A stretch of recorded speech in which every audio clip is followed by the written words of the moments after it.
ఉదయం 8 నుంచి 12 వరకు, మళ్ళీ మధ్యాహ్నం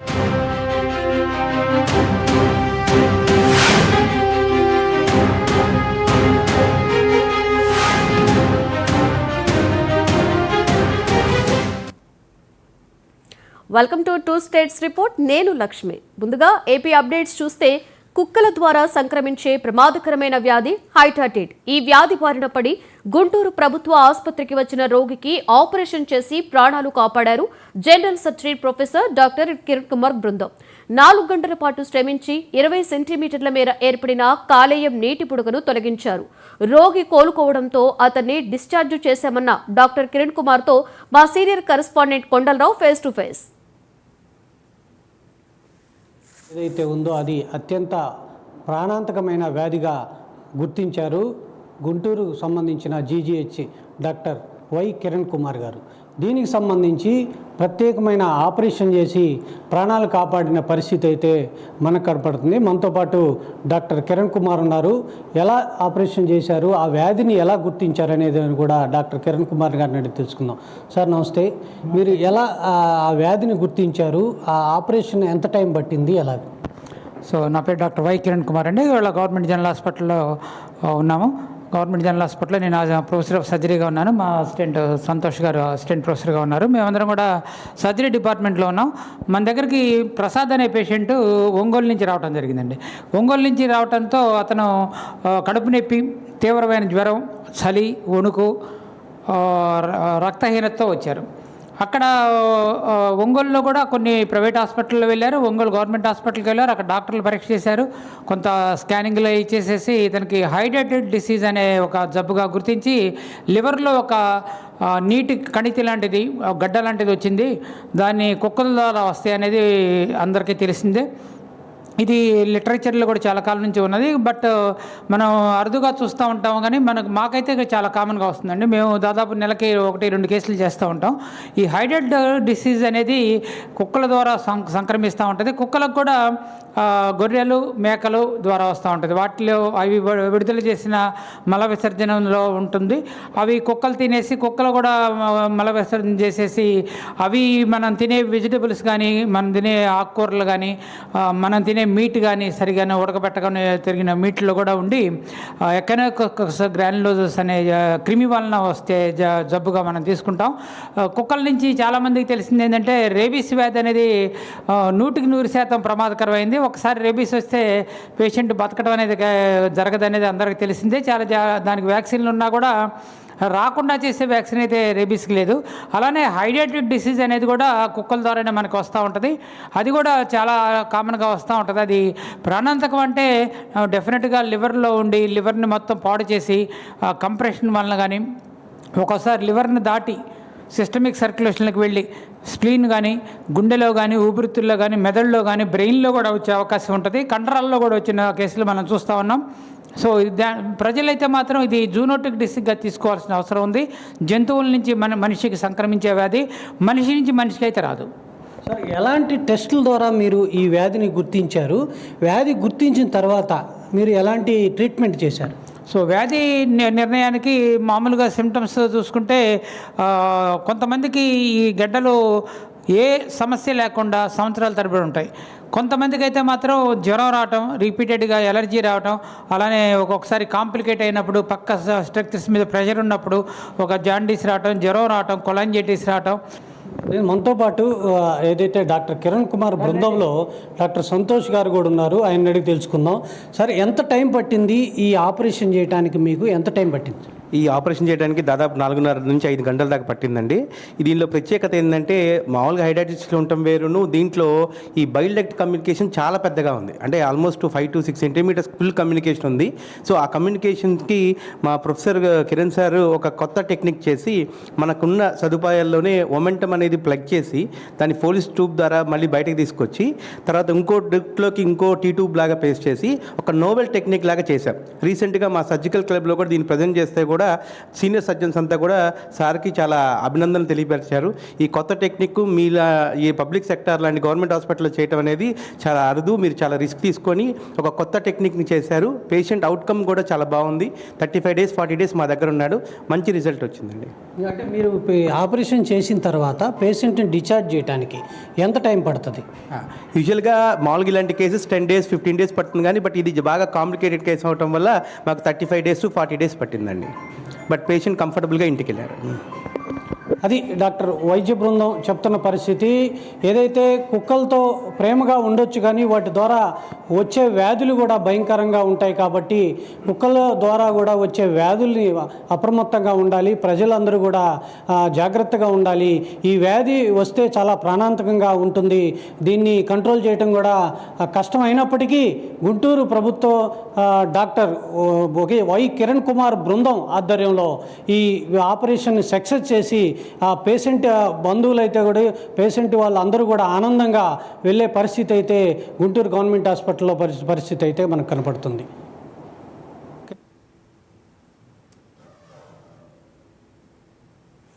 ఇక తెలంగాణ అప్డేట్స్లోకి వెళితే ఖరీఫ్ సీజన్కి ముందుగానే వర్షాలు పడడంతో మెట్ట ప్రాంత రైతులు ఆనందం వ్యక్తం చేస్తున్నారు. దుక్కులు దున్నుకొని సాగు చేసుకొని విత్తనాలు నాటేందుకు సిద్ధమవుతున్నారు.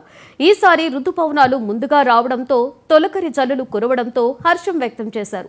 దీనిపై మా రీజనల్ కోఆర్డినేటర్ చిరా రవి మరింత సమాచారాన్ని అందిస్తారు.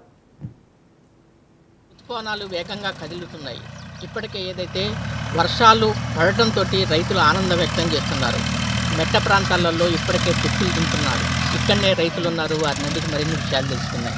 చెప్పండి, ప్రధానంగా రైతులు ఇప్పుడు ఏదైతే వర్షాలు సీజన్ కన్నా ఇప్పుడు ఈ సీజన్ ఋతుపవనాలు ముందుకు వచ్చినట్టున్నారు. రైతుల్లో ఆనందం వ్యక్తం. మీరు అంటే ఇప్పుడు ఉన్నటువంటి వర్షాలు రావడం పట్ల మీకు మంచిగా వ్యవసాయం ఎలా అనిపిస్తుంది? మంచిగా వాతావరణం మంచిగా ఉంది కాబట్టి సకాలంలో దుక్కులు రెడీ చేసుకుంటున్నాం.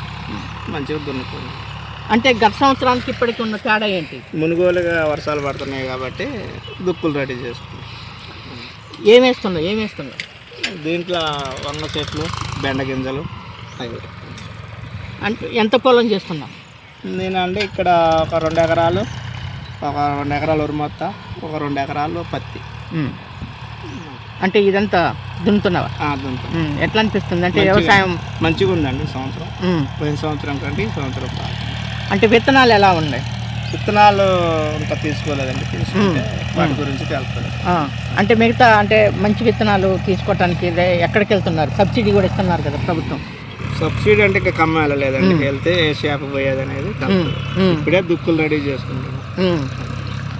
ఓకే, ఏదైతే దుక్కులు రెడీ చేసుకుంటున్నారు, విత్తనాలు వేసుకోవటం సిద్ధం చేసుకోవటం కోసం తెలంగాణలో ఇప్పటికీ వర్షాకాలం పడటంతో మొత్తం వ్యవసాయాన్ని సిద్ధం చేసుకుంటున్న రైతులు తమ ఆనందాన్ని వ్యక్తం చేస్తున్నారు.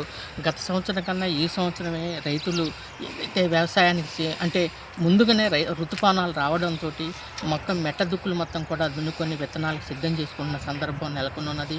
ఇక్కడ మనం చూస్తున్నాం మెట్ట ప్రాంతాలలో ప్రధానంగా ఏదైతే ప్రధానంగా మిగతా పంటలు ఏదైతే ఉన్నాయో మెట్ట ప్రాంతాల్లో ఉండేటువంటి పంటలు పెసర కావచ్చు, జనుము కావచ్చు, అట్లాగే కంది కావచ్చు, మిగతా పంటలు ఏదైతే ఉన్నాయో అవి మొత్తం కూడా వేస్తున్న సందర్భం నెలకొంది. అట్లాగే ప్రధానంగా ఖమ్మం చుట్టుపక్కల ప్రాంతాల్లో అయితే ఇక్కడ ఉన్నటువంటి ఏదైతే ఆకుకూరలు, తోటకూరలు ఇట్లాంటివి కూడా వేస్తున్న సందర్భం అయితే నెలకొన్నది. ఏదైనప్పటికీ కూడా ఖమ్మం జిల్లాలో ఒకవైపు వర్షాలు పడటంతో రైతుల్లో ఒక ఆనందం వెల్లివిరుస్తుంది. ఇప్పటికే దుక్కులు దుంటున్న సందర్భం నెలకొంది. ఈ రైతాంగం పట్ల ఏదైతే ప్రధానంగా మొత్తం రైతులు తమకి ఈ ఇష్టమైనటువంటి భూమి మీద రైతులు మొత్తం కూడా దుక్కులు దున్నుకొని సాగు చేసుకుంటున్న సందర్భం అయితే నెలకొని ఉన్నది. మన సుధాకర్తో చిర్రారవి, 99 టీవీ ఖమ్మం. ములుగు జిల్లా కేంద్రంలో భూభారతి పైలట్ ప్రాజెక్టుగా వెంకటాపురం మండలంలో ఏర్పాటు చేయడంపై ఎంఆర్ఓ గిరిబాబు ఆనందాన్ని వ్యక్తం చేశారు. రైతుల సమస్యలు పరిష్కారం చేయడం చాలా సంతోషంగా ఉంది అన్నారు. రైతులకు పట్టాపాసు పుస్తకాలు ఇవ్వడంతో ప్రభుత్వానికి ధన్యవాదాలు తెలిపిన ఎంఆర్ఓ గిరిబాబుతో మా ప్రతినిధి Sampath face to face. Telangana రాష్ట్ర ప్రభుత్వం ప్రతిష్టాత్మకంగా చేపట్టినటువంటి భూభారతి కార్యక్రమం తెలంగాణ రాష్ట్రంలో 4 జిల్లాలను భూభారతి పైలట్ ప్రాజెక్ట్ కింద ఏర్పాటు చేసుకోవడం జరిగింది. అందులో భాగంగా ములుగు జిల్లాను కూడా పైలట్ ప్రాజెక్టుగా ఏర్పాటు చేసుకున్నారు. ఈ ములుగు జిల్లాలో వెంకటాపూర్ మండలంలో పైలట్ ప్రాజెక్టు కింద ఇప్పటి వరకు ఎన్ని దరఖాస్తులు వచ్చాయి, ఎంతమంది సమస్య పరిష్కారం చేశారనే విషయంపై మన మధ్యలో తహసీల్దార్ గిరిబాబు గారు ఉన్నారు. వారితో మాట్లాడే ప్రయత్నం చేద్దాం. సార్ నమస్కారం సార్. ఈ యొక్క భూభారతి చట్టంపై మీరు ఎలా ఫీల్ అవుతున్నారు? ఇంతవరకు ఎన్ని అప్లికేషన్లు వచ్చినాయి, ఎంతమంది మీరు సమస్య పరిష్కరించారు?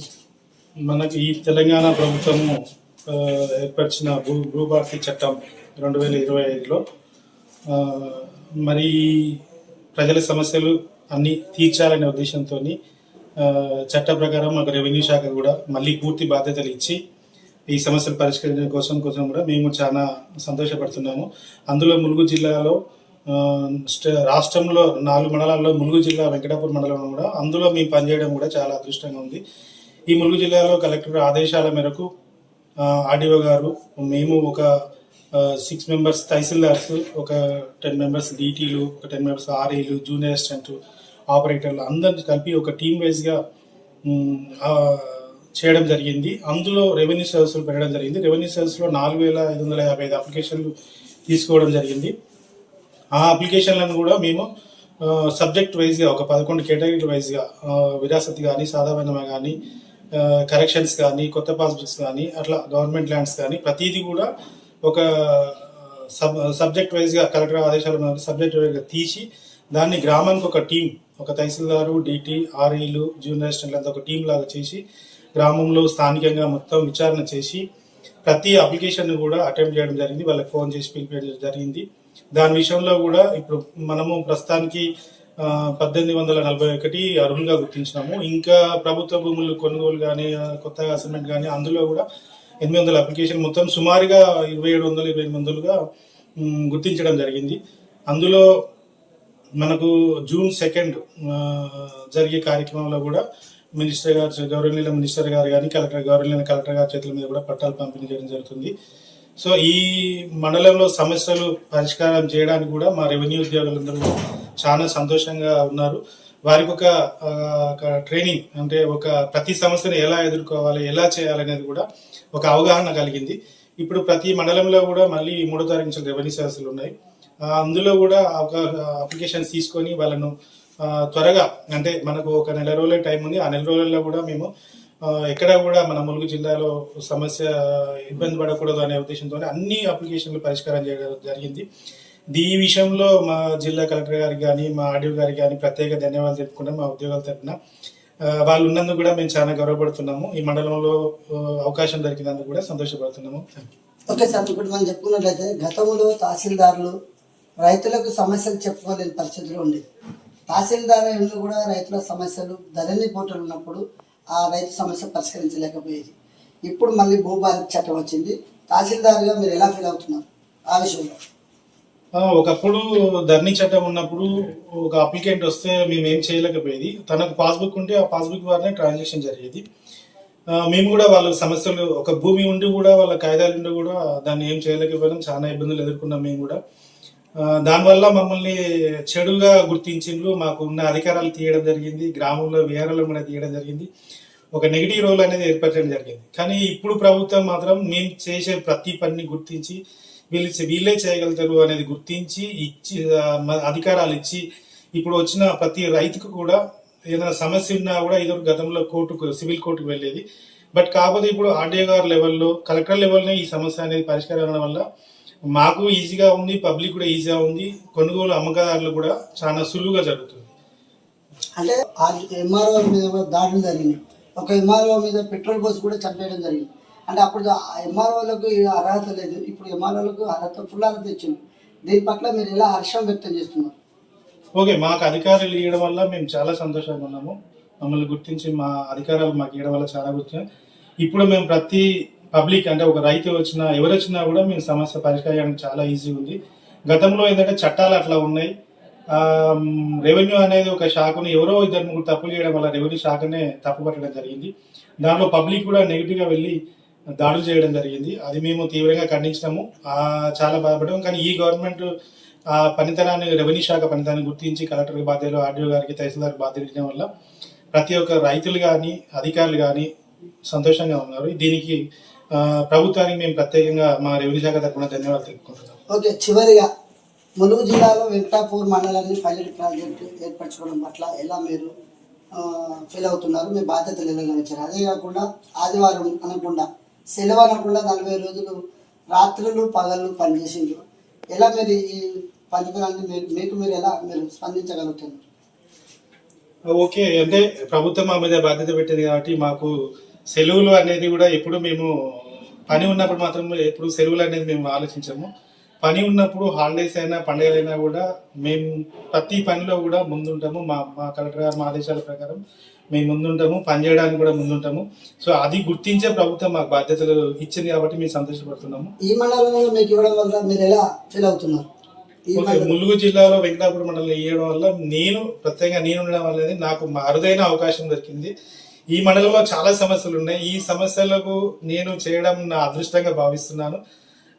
మా కలెక్టర్ గారు కానీ మా ఆర్డీఓ గారు కానీ అందరూ కూడా నాకు సహకారంతో, మరి గ్రామ ప్రజలు పెద్దలు కూడా చాలా సహకారంతో మా పనితనాన్ని అర్థం చేసుకొని వాళ్ళు సహకరించి ఈ పైలట్ మండలాన్ని పూర్తిగా విజయవంతం చేసినందుకు అందరు కూడా నేను ధన్యవాదాలు తెలుపుకుంటున్నాను. ఓకే రైట్, మనం చెప్పుకున్నట్లయితే తెలంగాణ రాష్ట్రంలో ములుగు జిల్లా వెంకటాపూర్ మండలాన్ని పైలట్ ప్రాజెక్టుగా ఏర్పాటు చేసుకోవడం, ఈ మండలంలో నేను తహసీల్దార్గా ఉండడం నాకు చాలా సంతోషంగా ఉంది. గతంలో తహసీల్దార్ల మీద దాడులు జరిగేది, ఎన్నో ఇబ్బందులకు గురయ్యేది ప్రజలు. కానీ ఇప్పుడు అటువంటి ప్రాబ్లమ్స్ లేకుండా తహసీల్దార్ వ్యవస్థకు 2 అంచెల భద్రత, కలెక్టరు, ఆర్డీఓ వారి. నల్గొండ జిల్లా విద్యాశాఖ అధికారి వ్యవహారం రోజురోజుకి వివాదాస్పదంగా మారుతోంది. నిబంధనలకు విరుద్ధంగా ఓరల్ డిస్ట్రిబ్యూషన్ ఇష్టానురాజ్యంగా వ్యవహరిస్తూ ఆయన ప్రదర్శిస్తున్న తీరుపై ఉపాధ్యాయ సంఘాలు తీవ్ర నిరసన వ్యక్తం చేస్తున్నాయి. మరోపక్క నల్గొండ జిల్లాలో ప్రభుత్వ పాఠశాలలను పూర్తిగా నిర్వీర్యం చేసేలా డీఈఓ వ్యవహార శైలి ఉందని ఉపాధ్యాయ సంఘాల నేతలతో పాటు విద్యార్థి సంఘాలు కూడా తీవ్ర ఆగ్రహాన్ని వ్యక్తం చేస్తున్నాయి. దీనిపై మరింత సమాచారాన్ని మా సీనియర్ కరెస్పాండెంట్ రామకృష్ణ అందిస్తారు. నల్గొండ జిల్లా విద్యాశాఖ అధికారి భిక్షపతి వ్యవహారం రోజురోజుకు వివాదాస్పదంగా మారుతుంది. అక్రమ డిప్యుటేషన్లు, ఓరల్ డిప్యుటేషన్లతో జిల్లాలో విద్యాశాఖను కూడా పూర్తి స్థాయిలో భ్రష్టు పట్టిస్తున్నారని కూడా ఆరోపణలు అయితే తీవ్రంగా వెల్లువరుస్తున్న పరిస్థితి ఉంది. ఇక ఈ నేపథ్యంలో డిఓ వ్యవహార శైలి ఆత్మీయస్తున్నటువంటి ఆరోపణలకు సంబంధించి మనతో మాట్లాడడానికి యూటీఎఫ్ ప్రతినిధులు కూడా ఇప్పుడు మనతో ఉన్నారు. అన్న చెప్పండి, ప్రధానంగా డిఓ మీద వస్తున్న ఆరోపణలకు సంబంధించి అసలు ఈ ఆరోపణలు ఎందుకు వస్తున్నాయి, ఆయన వ్యవహార శైలి కావచ్చు, లేకపోతే అక్రమ డిప్యుటేషన్లు, లేకపోతే ఓరల్ డిప్యుటేషన్ల మీద మీరు ఏం చెప్తారు? నా పేరు పెరుమాళ్ళ వెంకటేశం, టీఎస్యూటీఎఫ్ నల్గొండ జిల్లా ప్రధాన కార్యదర్శి. ప్రభుత్వ నిబంధనల ప్రకారం ఎక్కడ పనిచేసే టీచరు ఆ ఎక్కడైతే జీతం తీసుకుంటుండో అక్కడ పనిచేయాల్సిన అవసరం ఉన్నది. కానీ నల్గొండ జిల్లాలో గత 4-5 సంవత్సరాల నుంచి అవి పిల్లల అవసరం కోసం కాకుండా టీచర్ల అవసరం కోసం ఈ డిప్యుటేషన్లు అనేవి జరుగుతున్నాయి. డిప్యుటేషన్లు అనేవి రాతపూర్వకంగా ఎవరిచ్చేదానికి లేదు, ఓరల్ డిప్యుటేషన్లుగానే జరుగుతున్నాయి. ఆ క్రమంలోనే నల్గొండ జిల్లాలో మారుమూల ప్రాంతంగా మనం పరిగణించేది చందంపేట, డిండి, నేరేడుగుమ్ము, దేవరకొండ ఆ ప్రాంతం అనేది బాగా ఇంటీరియర్. ఇవాళ చందంపేట మండలాన్ని తీసుకుంటే 36 పాఠశాలలు క్లోజ్ అయిపోయినాయి, పిల్లలు లేక మూతపడిపోయిన పరిస్థితి ఉంది. దీనికి మేము గమనించిన అంశంగా చూస్తే అక్కడ ఉన్న మండల విద్యాధికారులు, తర్వాత కాంప్లెక్స్ హెడ్ మాస్టర్లు, కొంతమంది టీచర్లు వీళ్ళంతా కుమ్మక్కై పాఠశాలకు ఆ బడికి పోకుండా జీతాలు తీసుకొని వీరందరూ కలిసి ఉండటం వల్ల ఆ పాఠశాలలు 36 పాఠశాలలు మూతపడటం అంటే ఎక్కడైతే పాఠశాల ఉండాల్సిన అవసరం ఉందో ఆ పాఠశాలని మూతపడ్డ తర్వాత ఇక పేద పిల్లల పరిస్థితి ఏందనేది కూడా అర్థం చేసుకోవాల్సిన అవసరం ఉంది. దీనికి పర్యవేక్షణాధికారిగా ఉన్న ఆ మండల పరిధిలో ఉన్నప్పుడు మండల ఎంఈఓ చూడాలి, జిల్లా వ్యాప్తంగా జరుగుతున్నప్పుడు డిఓ గారు కూడా చూడాలి. ఇవన్నీ జరగకపోవటం వల్లనే ఇవన్నీ జరుగుతున్నాయి. గతంలో కూడా మీకు తెలుసు పెద్ద ఎత్తున ఈ అక్రమ డిప్యుటేషన్ల మీద టీఎస్యూటీఎఫ్ నల్గొండ జిల్లా కమిటీ నుంచి డిఓ కార్యాలయం ముందు, కలెక్టర్ కార్యాలయం ముందు పోరాటాలు చేసిన సందర్భం ఉన్నది. ఖచ్చితంగా ఇప్పటికైనా రేపు జూన్ 12 నుంచి పాఠశాలలు ప్రారంభమవుతున్నాయి. ఇప్పటికే 298 పాఠశాలలు మన నల్గొండ జిల్లాలో మూతపడ్డ పరిస్థితి ఉంది. అవి మరి ఇంకా మూతపడకుండా ఇలా ప్రభుత్వం కూడా ప్రతిష్టాత్మకంగా విద్యా కమిషన్ ఏర్పాటు చేసి ప్రభుత్వ విద్యారంగాన్ని నిలబెట్టాలని అనేక సంస్కరణలు చేస్తుంది. దాంట్లో భాగంగానే అందరు టీచర్లకు ట్రైనింగులు కూడా జరుగుతున్నాయి. కాబట్టి ఖచ్చితంగా రేపు 12 నుంచి ఏదైతే నిబంధనలు ఉన్నాయో, ప్రభుత్వ నిబంధనలు ఉన్నాయో, ఆ నిబంధనల ప్రకారం జరగాలి. ఒకవేళ ఆ పాఠశాలలో పిల్లలు లేకపోతే ఆ కాంప్లెక్స్లో అడ్జస్ట్ చేసుకోవాలి. ఆ కాంప్లెక్స్ కాకపోతే ఆ మండలంలో ఎక్కడైనా నీడున్నట్లయితే ఆ మండలంలో చేసుకోవాల్సిన పరిస్థితి ఉంది. కానీ అవన్నీ పక్కకు పెట్టి టీచర్ల అవసరం కోసం కొంతమంది మాత్రమే డబ్బులు ఇచ్చి ఆ విధంగా పోవటం అనేది రాజకీయ పలుకుబడిని కూడా ఉపయోగిస్తున్నట్టుగా మా దృష్టికి వస్తుంది. ఎందుకంటే సరే వారు చేసిన దాంట్లో డిప్యుటేషన్లు ఇవన్నీ విషయాలలో మేము తప్పకుండా అవి తప్పే, అవి జరగాల్సిన అవసరం అయితే లేదు. మరి ప్రభుత్వ నిర్ణయం ఇప్పుడు గత వారం 10 రోజుల నుంచి పెద్ద ఎత్తున పేపర్లలో అట్లలో వస్తుంది. ప్రభుత్వం కూడా స్పందించి వాస్తవాలను వెలికి తీయాలి. ఎందుకంటే నిరంతరం ఈ విద్యా వ్యవస్థ మీద ఇప్పటికే ప్రభుత్వ విద్యారంగం అంటే ప్రజలకు చాలా సులకనైపోతున్న సందర్భంలో ప్రతిరోజు ధారావాహికగా ఈ విధంగా పేపర్లలో తర్వాత మీడియాలో వచ్చి ఒక సంఘటనలు వస్తున్నప్పుడు ఆ అధికారి మీద ఇది నిజమా వాస్తవం కాదని మా పై అధికారులు కూడా స్పందించి నిజంగా వారు తప్పు చేసినట్టయితే చర్య తీసుకోవాలి, లేకపోతే అది నిజం కాకపోతే దాన్ని నిజమని తప్పని కూడా ఖండించాల్సిన అవసరం ఉన్నది.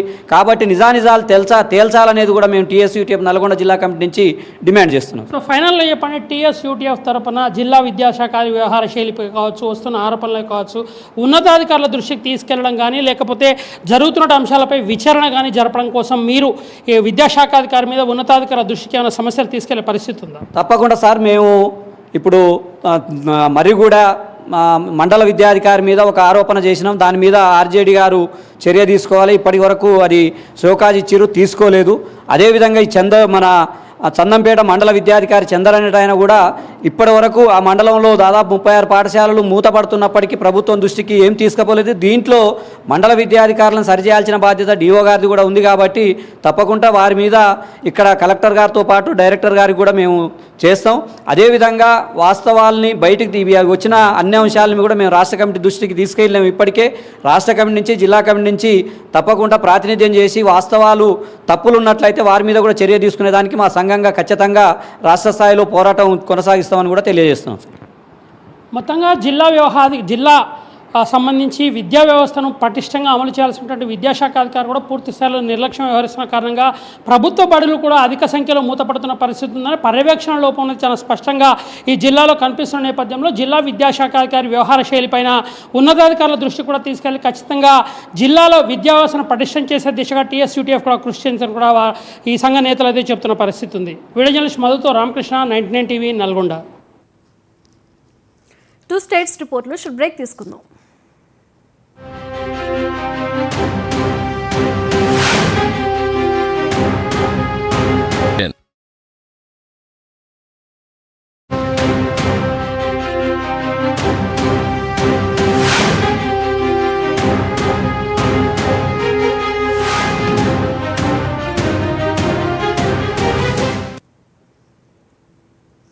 Back to 2 states report.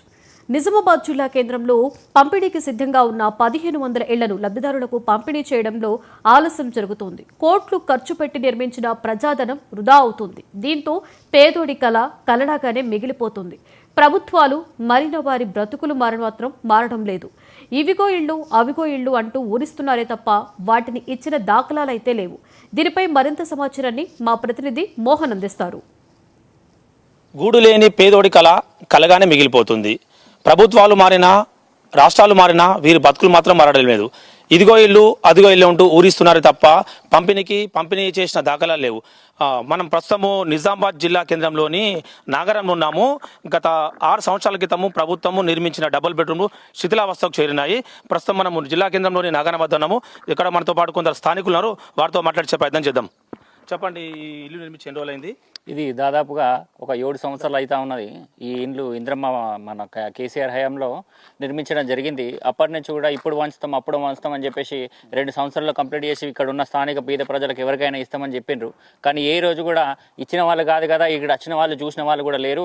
అనవసరంగా ప్రజాధనాన్ని దుర్వినియోగం చేసి అనవసరంగా ఈ బిల్డింగ్లు నిర్మించి ఇవి శిథిలావస్థకు చేరుతున్నా ఉన్నాయి. వీటి బాధ్యత ఎవరు తీసుకోవాలి? గత ప్రభుత్వం కేసీఆర్ గారు తీసుకోవాలా, ప్రస్తుతం ప్రస్తుతం కాంగ్రెస్ ప్రభుత్వం ఉంది కదా, కాంగ్రెస్ ప్రభుత్వం తీసుకోవాలన్నా? ఇక్కడ ప్రజలు, పేద ప్రజలు ఇంకా ఆవాసాలు లేకుండా అట్లనే గుడిసెలలో ఉంటే నాగార ప్రజల్ని చిన్న చూపు చూస్తూ నాగార ప్రజలు ఉన్నప్పటికీ ఇక్కడ 400 ఇండ్లు ఉన్నాయి. 400 ఇండ్లకి ఎంతో మంది అప్లికేషన్లు వచ్చినా కానీ నిజమైన పేదలు ఇంకా పేదలుగానే ఉన్నారు. వాళ్ళు కాంగ్రెస్ ప్రభుత్వం ఇవి మంచిగా చేసి కిటికీలు డోర్లు ఇచ్చేసి రిపేర్ చేసి పేద ప్రజలైన ఎవరైతే పేద ప్రజలు ఉన్నారో వాళ్ళకి ఇవ్వాల్సిందిగా మేము డిమాండ్ చేస్తూ ఉన్నాం. ఇక్కడ చాలా మంది నిరుపేదలు ఉన్నారు. చాలా మంది అని అంటే ఇప్పుడు పని చేసుకుంటే, ఈరోజు పని చేసుకుంటే తప్ప వాళ్ళకి 3 పూటలు తిండి వెళ్ళనే పరిస్థితి ఉంది. అటువంటి స్థితిలో ఇంకా గుడిసెల్లో ఉంటూ కూడా ఇటువంటి బిల్డింగ్లు ఉన్నప్పటికీ ప్రజలకు ఇవ్వకపోవడానికి ఇంకా అభ్యంతరం లేనిది అని ప్రభుత్వాన్ని అడుగుతా ఉన్నాం. కిటికీలు డోర్లు రిపేర్ చేసేసి ఒక నెల జీతాలన్నీ కూడా ఇటువంటి ప్రభుత్వ నిర్మాణాలకి కేటాయించండి. మీరు ఎమ్మెల్యేల జీతాలు తీసుకోకండి. ఒక నెల తీసుకోకపోతే ఏమవుతుంది? లక్షల కోట్లు ఒక్కొక్కరి దగ్గర ఉన్నాయి కదా. ఈ ప్రజల ధనం కదా, ప్రజలు బాగుపడతారు కదా. మీరు రాజకీయ నాయకులు ఎందుకు అయినరు? ప్రజల కోసం అయ్యిండ్రు కదా. ప్రజల బాగోగుల్ని, వాళ్ళ జీవితాల్ని మార్చడానికి మీరు రాజకీయ నాయకులు అయినప్పుడు మీరు ఎందుకు ఈ విధంగా చిన్న చూపు చూస్తూ ఉన్నారు? మనతో పాటు స్థానిక కాలనీ ప్రెసిడెంట్ ఉన్నారు, ఆయనతో మాట్లాడే ప్రయత్నం చేద్దాం. చెప్పండి మీరు. జై శ్రీరామ్. ఏం లేదు, గత భారతరాణి మున్సిపల్ చైర్మన్ ఉండే, అప్పుడు సంజయ్ అన్న మేయర్గా ఉండే, డి శ్రీనివాస్ కొడుకు గారు. అప్పటి నుండి నేను ఇక్కడే ఉంటున్నాను. ఇక్కడనే ఇల్లు కట్టుకొని ఉన్నవాళ్ళే కూడా ఈ ప్లాట్లు కొలతలు కొలిసి ముగ్గులు పోసి ఆ టైం నుంచి కూడా ఇక్కడ మన ఏంది అంటే వీళ్ళది మీడియా, వీళ్ళది ఏది ప్రెస్ వాళ్ళకు, ఇక్కడ ప్రెస్ వాళ్ళకు కూడా ఇచ్చిన ప్లాట్లు అవి కూడా మేము కొన్ని స్లాబ్లు పోసినవి ఉండే. సత్యన్న అని, రాములు మేస్త్రి, మళ్ళా రాజేందర్ కాంట్రాక్టు, బీజేపీ రాజేందర్ గుప్తా గారు, ఆయన కాంట్రాక్ట్ ఉండే, ఆయన చేతి కింద నేను చేస్తూ ఉంటుంది. నా పేరు కొమరయ్య. అప్పటి నుండి ఉన్నాయి ఇవి. గత ఎప్పుడైతే మన టీఆర్ఎస్ వాళ్ళు అప్పటి నుండి కూడా ఇవి కట్టినే ఉన్నాయి. ఒకసారి పబ్లిక్ కూడా వచ్చిండ్రు. బీద ప్రజలంటే చాలా ఇప్పుడు ఇయ్యల్ల చేసుకొని కూలి చేసుకొని బతికే వాళ్ళు ఉన్నారు ఇక్కడ. మీరు ఖచ్చితంగా ఎంక్వైరీ చేసి కూడా 400 ఇండ్లను ఇవి ఖచ్చితంగా ప్రజలకు అందుబాటు చేయాలి. మీరు ఖచ్చితంగా మంచి పేరుతో షబాష్ అని చెప్పి లీడర్ అని చెప్పేసి మాట్లాడుకొని ప్రజలకు వెళ్ళి అవగాహన వచ్చిన వ్యక్తులుగా ఉండాలని నేను ఖచ్చితంగా కోరుతున్నాను. నీరగొండ హనుమాన్ రోడ్లో ఇవి డబుల్ బెడ్రూమ్లు 11వ డివిజన్, ఇది 11వ డివిజన్లో ఇవి కట్టినాయి. మొత్తం మీద కూలగొడుతున్నారు, అత్యాచారాలు నడుస్తున్నాయి. ఇందులో కొంతమందిని కూడా చంపేసారు ఇలా. ఇవి మాత్రం నిజంగా చెప్తున్నాను. ఇక్కడ పోషమ్మ గుడి ఉన్నది అమ్మవారిది, అప్పుడే నిలిపినాము. ఈ కాంట్రాక్ట్ అయితే ఎవరైతే ఉన్నారో అతనే ఇచ్చిండు ఆ గుడి కూడా. ఆ గుడికి స్లాబ్ చూపించిన అయినా కూడా అతనే. ఇది ఖచ్చితంగా మాత్రము ఇది నిర్వహించాలి. ఇది ప్రజల యొక్క ఉద్రేకతంతో కూడిన ఆవేదన. ఇప్పటికైనా ప్రభుత్వాలు దిగి వచ్చి ఇక్కడ ఎవరైతే లబ్ధిదారులు వాళ్ళకి పంపిణీ చేయాలని, లేని ఏడల ఇక్కడ స్థానికంగా ఉన్న జనాలు రోడ్డుకి తమ నిరసన వ్యక్తం చేస్తామని ఇది ప్రజల యొక్క ఆవేదన. ఇప్పటికైనా పంపిణీకి సిద్ధంగా ఉన్న ఈ డబుల్ బెడ్రూమ్లను పంపిణీ చేయాలని, లేని ఏడల తాము రోడ్డుకి నిరసన వ్యక్తం చేస్తామని ధీమా వ్యక్తం చేస్తున్నారు. కెమెరామెన్ నగేష్తో కలిసి మోహన్, 99 టీవీ, నిజామాబాద్. రాజన్న సిరిసిల్ల జిల్లా వేములవాడ శ్రీ రాజరాజేశ్వర స్వామి ఆలయ నిజ కోడెల పరిస్థితి దారుణంగా మారింది. భక్తులు భక్తితో రాజన్నకు కోడెలను సమర్పించుకుంటే వాటిని పట్టించుకునేవారు లేకపోవడంతో మూగజీవాలు హరిఘోష పడుతున్నాయి. అనారోగ్యంతో గడిచిన 4 రోజుల్లో దాదాపుగా 14 కోడెలు మృత్యువాత పడ్డాయి. అయితే కోడెల మృతిపై భక్తుల నిరసనలు మిన్నంటడంతో అధికారులు దిద్దుబాటు చర్యలు చేపడుతున్నారు. ఇదే విషయంపై మరింత సమాచారాన్ని మా ప్రతినిధి ప్రవీణ్ రాజన్న గోసెల నుంచి అందిస్తారు. రాజన్న భక్తులు రాజన్నకు భక్తితో సమర్పించిన నిజకోడల పరిస్థితి ప్రస్తుతం దారుణంగా ఉంది. పట్టించుకున్న వారు కానరాక అనారోగ్యం బారిన పడి చికిత్సలమై మృత్యువాత పడుతున్నాయి.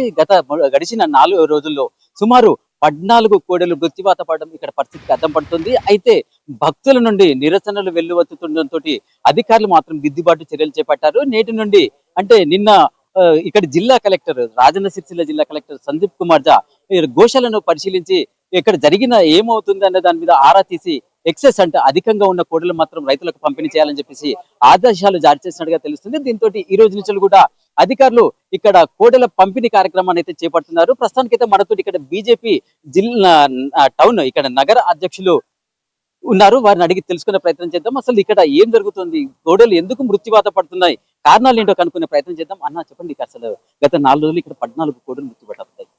ఎందుకు ఇలా మృత్యువాత పడుతుంది? మాకు అదే సోమవారం మంగళవారం కురిసిన వర్షానికి ఇక్కడ ఉన్న పరిస్థితులన్నీ మాకు తెలిసేసరికి మేము బుధవారం రోజు మా బీజేపీ శాఖ ఆధ్వర్యంలో ఇక్కడ మొత్తం విజిట్ చేయడానికి వచ్చాం. ఆ రోజు చూసిన పరిస్థితులు చూస్తుంటే ఆ గాలివానకు తడకల పందిరి కూలడం, ఈ బురద అంతా కూడా 1 ఫీట్ లోపలికి వాటికి ఆ కోళ్ళకు ఆవులకు అడుగులు వేయరాని పరిస్థితిలో కనిపించింది. మేమంతా సందర్శించడం జరిగింది. ఆ రోజే మేము తెలియజేసినాం. ఆ రోజు ప్రెస్ ముఖంగా కానీ వీళ్ళందరికీ కూడా మేము ఖచ్చితంగా రెఫరెండం మేము తెలియజేయడం జరిగింది. ఎట్టి పరిస్థితుల్లో మీరు వెంటనే చర్యలు చేపట్టి ఇక్కడ ఒక వైద్యాధికారిని, పశు వైద్యాధికారిని ఉన్నత స్థాయిలో ఉంచి ఒక 5-6 వైద్యులను కూడా ఇక్కడ అందుబాటులో ఉంచాలని డిమాండ్ చేయడం జరిగింది. అదేవిధంగా మేము ఆ రోజు కూడా ఆ పరిస్థితులు అన్నింటినీ గోశాల పరిస్థితి, ఆ కోడల పరిస్థితి చూసి హృదయ వికారంగా అనిపించి తెలియజేయడం జరిగింది.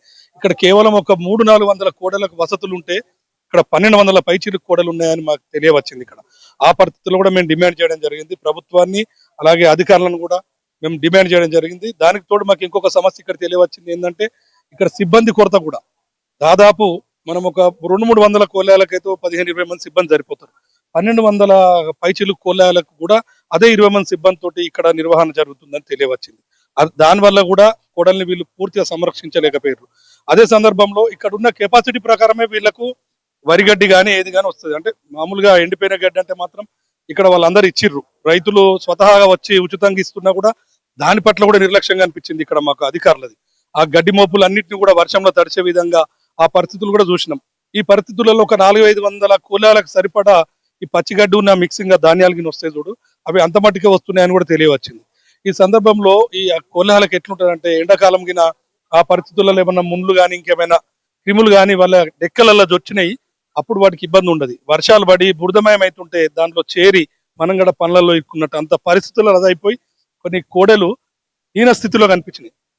అడుగులు వేయలేని స్థితిలో, అవి కదలలేని స్థితిలో ఉండేసరికి అక్కడికి తీసుకుపోయి ధాన్యం పెట్టే అంత సిబ్బంది ఇక్కడ లేదు. వాటికి ఆ దాన కూడా దొరికి కూడా అవి ఇబ్బంది పాలైనవి మేము గ్రహించి వెంటనే డిమాండ్ చేయడం జరిగింది. మా బీజేపీ తరఫున వెంటనే ఇక్కడ మేము 3 ప్రధాన డిమాండ్లు తెలియజేసినాం. ఆ రోజు వెంటనే షెడ్లు కూడా నిర్మించాలి. రెండోది ఇక్కడ సీసీ అనేది ముఖ్యం. దాదాపు 12-15 ఎకరాల భూమి ఇది ఇక్కడ గోశాలకు సంబంధించింది. దీంట్లో ఒక దాదాపు 10 ఎకరాల మట్టుకు సీసీ వేస్తే ఈ కొల్లాలకు అనేది సంరక్షణ అనేది మెయిన్ గా ఉంటది. అలాగే గడ్డిని కూడా కాపాడాలని మేము వినయంగా తెలియజేసి అలాగే సిబ్బందిని కూడా పెంచాలని కూడా మేము డిమాండ్లు తెలియజేసిన వెంటనే మరుసటి రోజు కలెక్టర్ గారు వైద్య సిబ్బందిని పంపించడం జరిగింది. ఆ తదుపరి కూడా కలెక్టర్ గారు శుక్రవారం రోజు వచ్చి మొదటగా ఒక విజిట్ చేసి మళ్ళీ ఈవినింగ్ కూడా రావడం జరిగింది. వెంటనే వైద్యాధికారులు స్పందించినప్పటికీ కూడా మాకు తెలియవస్తుంది. ఈ రోజు కూడా ఒక 5, నిన్న ఒక 6 కోళ్ళాలు చనిపోవడం జరిగింది. సరే, అవి పరిస్థితులు హీన స్థితిలోకి వెళ్ళిపోయినాయి కాబట్టి కాపాడలేకపోయారు కావచ్చు. కానీ ఇప్పుడు మిగతా వాటిని మాత్రం మేము ప్రధానంగా డిమాండ్ చేస్తున్నాం. వాటిని కాపాడుకుంటూ సరైన రైతులకే, మీరు ఏదో ఎవరినో పిలుచుకొని కూడా ఎవరికో ఇస్తే మాత్రం మేము ఊరుకోము, పెద్ద ఎత్తున ధర్నా చేస్తాము.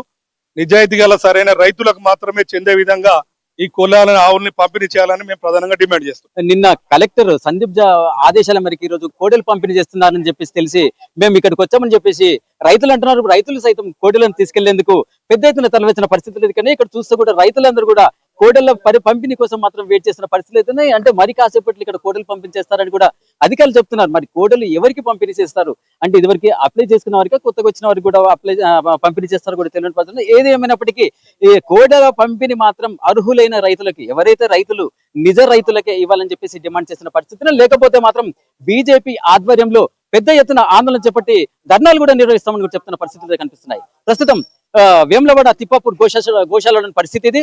కెమెరా పర్సన్ ముత్యంపల్లి శ్రీధర్తో ప్రవీణ్ ఎర్బాటి, 99 టీవీ, కరీంనగర్. తెలంగాణలో రేషన్ దుకాణాల్లో 3 నెలలకు సరిపడా ఉచిత బియ్యం పంపిణీ కార్యక్రమం ప్రారంభమైంది. వరంగల్లో రేషన్ దుకాణాల వద్ద బారులు తీరారు లబ్ధిదారులు. తంబు పెట్టే మిషన్స్తో సతమతం అవుతున్నారు అంటున్నారు రేషన్ డీలర్లు. సాఫ్ట్వేర్లో టెక్నికల్ ఇష్యూతో అనేక సమస్యలు తలెత్తుతున్నాయని రేషన్ డీలర్లైతే వాపోతున్నారు. ఇక దీనికి సంబంధించి మరింత సమాచారాన్ని మా ప్రతినిధి శ్రీధర్ అందిస్తారు. 3 నెలల పాటు రేషన్ సంబంధించిన సరుకులను రేషన్ సంబంధించిన బియ్యాన్ని ఆ 3 నెలల పాటు లబ్ధిదారులకు అందించాలని కేంద్ర రాష్ట్ర ప్రభుత్వాలు అయితే పూర్తిగా నిర్ణయం తీసుకున్నాయి. ఇందులో భాగంగా ఈ రోజు నుంచి రాష్ట్ర వ్యాప్తంగా అంటే తెలంగాణ రాష్ట్ర వ్యాప్తంగా రేషన్దారులకు ఖచ్చితంగా 3 నెలల బియ్యాన్ని అందించే విధంగా అయితే కార్యక్రమం మొదలైందని చెప్పుకోవచ్చు. ప్రధానంగా వరంగల్ ఉమ్మడి జిల్లా వ్యాప్తంగా కూడా ఉదయం నుంచే ఏదైతే లబ్ధిదారులు ఉన్నారో షాపుల ముందు బారులు తీరినటువంటి సందర్భం అయితే మనం చూస్తున్నాం. ప్రధానంగా ఉమ్మడి వరంగల్ జిల్లా వ్యాప్తంగా 2255 రేషన్ దుకాణాలు ఉన్నాయి. చౌకధర దుకాణాల సంబంధించినటువంటి విషయంలో దాదాపుగా ఉమ్మడి జిల్లా వ్యాప్తంగా ఒక 20,600 మెట్రిక్ టన్నుల బియ్యాన్ని అయితే ఇప్పటి వరకు సరఫరా చేస్తున్నటువంటి సందర్భం కనబడుతుంది. అయితే ప్రధానంగా ఏదైతే 2255 రేషన్ షాపులకు సంబంధించినటువంటి విషయంలో ఉమ్మడి జిల్లా వ్యాప్తంగా 32,60,922 మంది రేషన్ దారులు ఉన్నారని చెప్పుకోవచ్చు. అంటే ముఖ్యంగా రేషన్ బియ్యాన్ని వినియోగం చేసేటువంటి కార్డుదారులు లబ్ధిదారులు అయితే ఇంత పెద్ద మొత్తంలో ఉండడం కూడా ఇక్కడ విశేషం అని చెప్పుకోవచ్చు. ప్రధానంగా 3 నెలల రేషన్ బియ్యాన్ని ముఖ్యంగా ఏదైతే రాష్ట్రం అదేవిధంగా కేంద్రం సంబంధించినటువంటి ప్రభుత్వాలు ఒక ఏకదాటిగా నిర్ణయాన్ని తీసుకొచ్చాయి. ముఖ్యంగా ఈ రేషన్ అంటే రానున్న వర్షాకాలంలో ధాన్యం నిల్వలు అదేవిధంగా రవాణాలో ఇబ్బందులు ఎదుర్కొనేటువంటి అంశాలపై గతంలో అనేక సార్లు కూడా రేషన్ దుకాణ షాపుదారులు అదేవిధంగా ఏదైతే వినియోగదారులు అనేక ఇబ్బందులు ఎదుర్కొన్నటువంటి సందర్భాలను అయితే ప్రభుత్వాలు గుర్తించాయి. ముఖ్యంగా సెంట్రల్ గవర్నమెంట్ నుంచి వస్తున్నటువంటి 15 కిలోల రేషన్ బియ్యము అదేవిధంగా స్టేట్ నుంచి వచ్చేటువంటి మాట్లాడేందుకు ఇక్కడ ఉన్నటువంటి రేషన్ డీలర్ని అడిగి తెలుసుకునే ప్రయత్నం చేద్దాం. సార్ చెప్పండి, మీరు పెట్టినటువంటి సందర్భం కనబడుతుంది, ఎలాంటి ఇష్యూస్ చూపిస్తున్నాయి, అసలు ఏమంటుంది ఇక్కడ మిషన్? సర్వర్ ప్రాబ్లం ఉందండి, ఒక స్లో ఉన్నది, కొత్తగా సాఫ్ట్వేర్ అడ్వర్టైజ్ అన్నారు. సెంట్రల్ గవర్నమెంట్ 15 కిలో 5 కిలో ఇస్తుంది, స్టేట్ గవర్నమెంట్ కిలో ఇస్తుంది, దానివల్ల 3 సార్లు వస్తాము, ఒక స్లో ఉంది. ఏమంటున్నావు, వచ్చిన వాళ్ళు తంబు పెట్టేటప్పుడు ఎంత ఇబ్బంది పడుతున్నారు? ఒక మినిమం 10 నిమిషాలు పావుగంట పడుతుంది. వాళ్ళకు కూడా మేము కూడా సహకరించగలని చెప్పినాము, వాళ్ళు కూడా ఏమంటలేదు, పబ్లిక్ కూడా బాగానే ఉన్నారు. అంటే 3 నెలలకు సరిపోయే బియ్యం వచ్చేసి చేరుకున్నాయి మీ దగ్గరికి? ఇప్పుడు సగం వచ్చినాయి, మళ్ళీ నెక్స్ట్ వైపు మళ్ళీ సగం వేస్తా అన్నారు, అట్లా వేస్తా అన్నారు. 2 విడతలుగా వస్తున్నాయి, 2 విడతలుగా వస్తున్నాయి. ఈ విధంగా చెప్తున్నారు. ఒక్కొక్క అంటే 3 నెలలకు సరిపడే బియ్యము మాత్రం పూర్తి స్థాయిలో రానప్పటికీ ఒక్కొక్కరికి ఎవరైతే వినియోగదారులు వారికి ఇచ్చిన సమయాన్ని కేటాయించిన తర్వాత మళ్ళీ ఒక 2వ విడతలో లాట్ను తీసుకొస్తారు, మాకు అప్పగిస్తారని చెప్పేసి అటు సివిల్ సప్లై అధికారుల గురించి కూడా మాకు అనుమతి వచ్చిందని చెప్పేసి రేషన్ దారులు చెప్తున్నటువంటి సందర్భం కలుగుతుంది. ముఖ్యంగా ఏదైతే సన్న బియ్యం పంపిణీ ప్రక్రియలో భాగంగా ఈ నెల నుంచే జూన్ మాసం నుంచే కొన్ని కొత్త రేషన్ కార్డులలో జామ అయినటువంటి కొంత జాయిన్ అయినటువంటి అభ్యర్థులు ఉన్నారు, వారితో కోటా కూడా పెరిగే అవకాశం ఉన్నది. ప్రధానంగా ఇప్పటి వరకు వరంగల్ ఉమ్మడి జిల్లాలో 2255 రేషన్ దుకాణాలకు గాను సరిపడా విధంగా అయితే 2 దఫాలుగా రేషన్ దుకాణాలకు పంపిస్తున్నటువంటి సందర్భం కనబడుతుంది. ప్రస్తుతం మనతో కొంతమంది లబ్ధిదారులు కూడా ఉన్న వాళ్ళని అడిగి తెలుసుకుందాం. అమ్మ, 3 నెలల బియ్యం ఒకటేసారి వస్తుంది, ఎట్లా అనిపిస్తుంది అసలు మీకు? మంచిగానే అనిపిస్తుంది సార్. అట్లా అంటే 3 నెలల బియ్యం ఇస్తుంది సెంట్రల్ గవర్నమెంట్, స్టేట్ గవర్నమెంట్, 3 నెలల వరకు మళ్ళీ రేషన్ షాప్కు చూడాల్సిన అవసరం లేకుండా చేస్తుంది. ఎట్లా చూడొచ్చు దీన్ని? మంచిగా చూడవచ్చు, ఏమున్నది. చెప్పమ్మా, ఎట్లా ఉంది, ఎట్లా అనుకోవచ్చు? బాగుంది. 3 నెలలు ఒకసారి వచ్చి తీసుకెళ్తాను కదా, బాగుంది. వర్షాకాలం ఇక రాకుండా ఇబ్బంది ఉండకుండా ఒకసారి వచ్చేసి ఇట్లా ఈ విధంగా చెప్తున్నారు. ప్రధానంగా ఏదైతే సన్న బియ్యం పంపిణీ కార్యక్రమంతో పాటు 3 నెలలకు సరిపడే బియ్యాన్ని కూడా రేషన్ షాపుల ద్వారా లబ్ధి పొందుతున్నాము, చాలా సంతోషంగా ఉందని చెప్తున్నటువంటి సందర్భం కనబడుతుంది.